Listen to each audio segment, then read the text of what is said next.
경제에 관한 궁금증은 무엇이든 물어봤. 경제도사들이 속 시원하게 풀어줄 테니까. 경제 고민 해결 프로젝트. 물어봐요. 경제도사. 김도사. 또 만나. 도사. 또 만나. 맨날 만나. 아, 이렇게 자꾸 이렇게 여러 의뢰인들이 들어오는 게 이게 그만큼 경제가 어려운 겁니까? 경제 상황이 어려운 겁니까? 우리가 계속 뜨는 거지. 아, 그런 거야? 형 근데 이런 거 뭐야? 아, 좀 내려놔 이런 거. 마치 우리가 누가 보면 대본이 있는 줄 알겠어. 맞아. 대본 있는 거잖아. 누가 있는 TV에 확 내면서. 자, 의뢰인 기다리고 있잖아. 의뢰인 불러야지. 그럴까요? 의뢰인 어서 와요. 안녕하세요. 안녕하세요. 안녕하세요. 반갑습니다. 네, 소문 듣고 왔어요. 도대체 무슨 고민이 있어서 여기까지 온 거야? 아니, 한숨부터 쉬는 게 네. 예사롭지가 않으네. 그러잖아.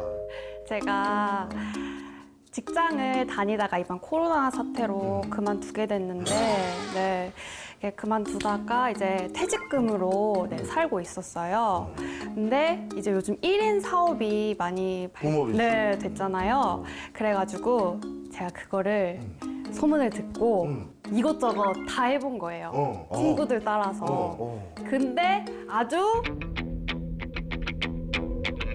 쫄딱 말아먹은 거죠. 네, 그래가지고 이제 그러다 보니까 돈이 없잖아요. 그래서 설마 대출 광고에 눈이 그래가지고 지금 아주 참담한 그런 상황입니다. 아니 근데 여기서 하나 걱정이 되네요. 혹시 대출을 받은 곳이 그 무시무시하다는 사금융을 갔습니까? 네, 맞습니다. 이게 문제야. 우리나라 청년 부채 있잖아. 보통 우리 청년들이 뭐 할 때 대출 받아? 뭐 학자금이나 아니면 집 계약할 때 보증금이나 뭐 생활비. 그렇지. 네. 지금 정확히 짚었어요. 이걸 이제 공식적으로 통계를 낸 곳이 있는데 한국청소년정책연구원에서 2021년 발간한 청년 사회경제 실태조사라는 게 있어.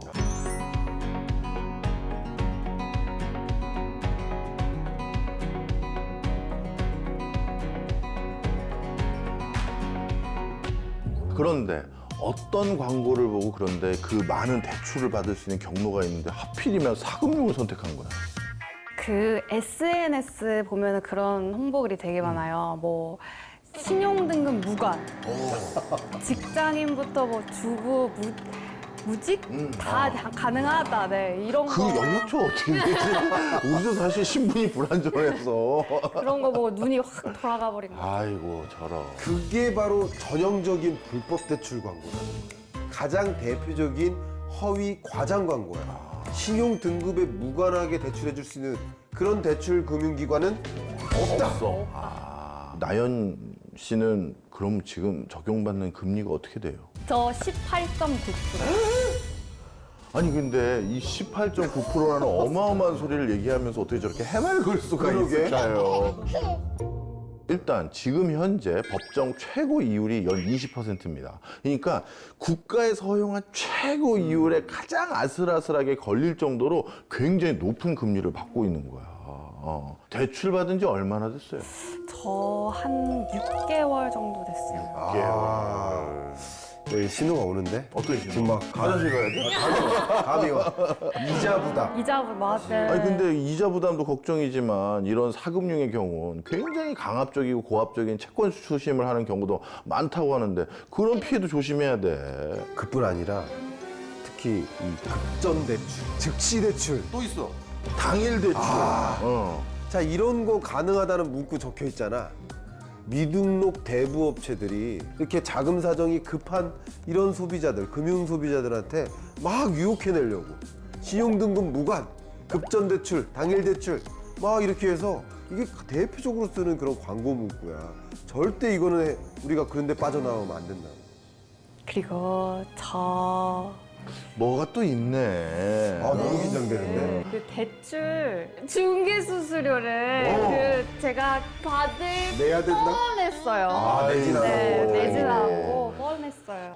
대출 중개 수수료 다 사기야. 그건 다 사기야. 이 대출 중개 수수료 이 명목 혹은 뭐 그 밖에 사례금, 뭐 착수료 이런 것들 운운하면서 뭐 돈 달라고 하는 거 있잖아. 이거 다 불법이야. 그건 안 냈다니까 일단 저도 다행이라는 생각이 듭니다. 그런데 지금은 이제 불법 사금융 피해가 얼마나 많은지부터 제가 한번 다시 알려드리면서 경각심을 좀 일깨워 드릴게요. 금융위원회에서 조사한 결과를 따라봤더니 작년도에 불법 사금융 피해 채무자가 무려 1,200명까지 올라갔고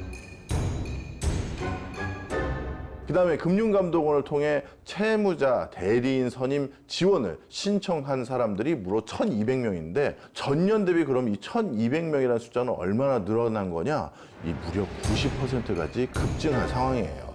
채무자 대리인이 뭐예요? 이게 미등록하거나 혹은 등록 대부업자 이들로부터 불법 추심 피해를 입었거나 혹은 피해를 입을 우려가 있다. 그리고 법정 최고 금리를 초과한 아까 20% 그것을 초과한 대출을 받은 그런 피해자들 그들을 대상으로 대한법률구조공단 변호사가 채무자 대리 및 소송을 지원하는 제도야. 그러면은 저도 그런 도움을 받을 수 있을까요? 여기서 먼저 우리 나연 씨가 계약을 맺은 대출 업체가 등록된 곳인지부터 확인을 해야 돼요.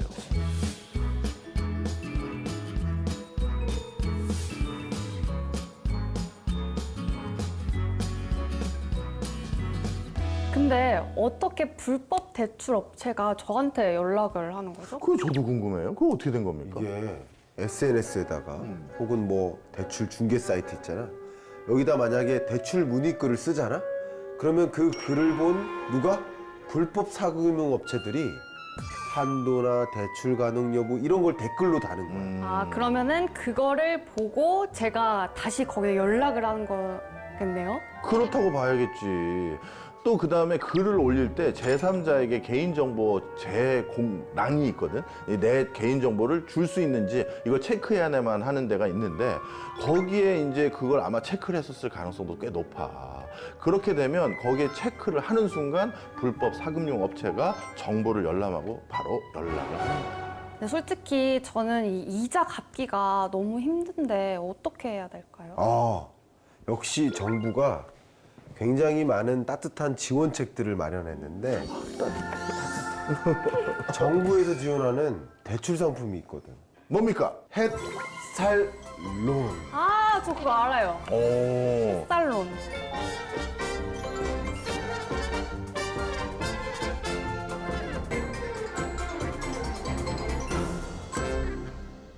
교묘하게 이 불법 대출 광고들이 늘어나고 있는데 어떻게 해야 될까요? 일단 이게 너무 요즘 신종 기법들이 많더라고. 나도 몇 개 보고 진짜 깜짝 놀랐어. 그러다 보니까 정말 아직까지는 제일 좋은 방법이 알아서 예방하는 수밖에 없어. 제도권 금융회사 막 이름을 막 쓰니까 일단 막 신뢰 주게도 하고 또는 정부에서 지원해주는 대출이다 이런 글귀가 막 들어가 있는 거야. 그러면 이런 글귀를 보면 일단 우리는 현혹되게 되겠지. 그러다 보니까 이런 것들에 그냥 무작정 딸려 들어가게 되어 있는데 그냥 이런 것들이 아닌지 맞는지 잘 선별을 해야 되고 제도권 금융회사는 절대 인터넷 광고, 이메일, 문자, SNS로 정부 지원 대출을 권유하지 않아. 그러니까 그런 걸 보면 일단 이건 의심부터 하는 게 맞아. 야, 또 여러 가지 광고 중에 있잖아. 이 대출, 금융 소비자들을 좀 파악을 하기 위해서 데이터를 확보하기 위해서 신용 등급을 올려주겠다. 뭐 이러면서 뭐 대출에 필요한 서류를 만들어준다. 뭐 이렇게 한다거나 재직 증명서 내라. 또 계좌 거래 내역서 이런 대출에 필요한 여러 서류들이 있잖아. 이런 서류를 만들어서 은행에 대출받게 해준다. 이런 광고. 이런 것들이 작업 대출업자. 이런 전형적인 방법들이 있으니까 정말 반드시 유의해야 돼. 그리고 정말 위험한 게 뭐냐면 만약 이 사람들의 도움으로 대출을 받으면 공문서, 사문서 위조 범죄와 공모한 혐의로 대출받는 사람까지 형사처벌될 수도 있다는 것도 또 조심을 해야 돼. 진짜 조심해야겠네요. 아, 또 한 가지. 이거 빼놓으면 안 돼. 뭔데? 휴대폰 쓰잖아? 네. 휴대폰만 있으면 누구나 대출. 이것도 당연히 피해야겠지? 전화나 문자 메시지를 통해서 뭐 대출 광고는 뭐 걸러버리고 아예 그런 종류의 광고 있잖아? 눈길을 아예 주지 마. 그냥 바로 스팸 처리해보는 게 제일 좋고, 그리고 문자 메시지나 모르는 사람에게 온 카톡 메시지가 있을 경우는 출처가 불분명한 인터넷 링크도 가끔 밑에 달려있을 때가 있거든. 그런 거 절대 클릭하면 안 돼. 클릭 금지. 만약에 대출 불법 업체에 그 서류를 보냈다면 제 개인 정보가 보내지는 거 아니에요? 그렇지. 그런 경우에 있잖아. 개인정보 노출자 사고 예방 시스템 여기에 등록을 해야 돼. 그 밖에 또 있는데 금융감독원 민원센터가 있어. 1332. 그렇지. 1332. 또는 금융회사 영업점을 방문해서 등록해도 되고 다양한 방법을 통해서 대응을 해야 될 것 같아. 저희 그거를 등록해 놓으면 어떻게 보호받을 수 있는 거예요? 일단 본인 명의로 통장 개설, 대출 신청, 인터넷 뱅킹 신청, 그다음에 신용카드 발급 등의 신규 금융 거래가 생길 때 본인 확인을 더욱 엄격히 할 수 있게 되고 명의 도용을 사전에 차단할 수 있는 장점이 있는 거야. 그러니까 뭐 이런 게 진짜 어려워 보이잖아. 근데 조금만 신경 쓰면 이 불법 금융 광고나 대출 사기를 완전히 피할 수 있으니까 이런 것들은 꼭 잊지 말도록 해야 될 것 같아. 이제 가장 중요한 나연 씨의 경제적 미래를 점쳐줄 시간이 벌써 왔어. 자, 이 5개 부채 중에 오늘 또 하나를 찝어보세요. 첫 번째요. 알겠습니다. 우리 나연이가 불법 대출에 휘말리지 않으면 그것 자체가 부모님께 할 수 있는 최고의 효도란다. 어때요? 제가 진짜 머리가 너무너무 아팠거든요. 근데 딱 말씀을 듣고 이렇게 한 걸 유익하게 알 수 있었다는 점에서 정말 유익하고 즐거운 시간이었습니다. 아이고, 감사합니다. 이게 도움이 많이 됐으니 앞으로 우리 경제도사들 많이 근처에 홍보도 해주고 그러세요. 네, 알겠습니다. 그러면 오늘 복비 없이 그냥 홍보만 해달라고 끝나는 거야? 아유, 그러지 마. 이거 욕구 알 것 같은데. 자, 그럼 오늘도 마무리 멘트를 외치면서 마무리를 해볼까요? 오늘도 다 같이 고민 해결!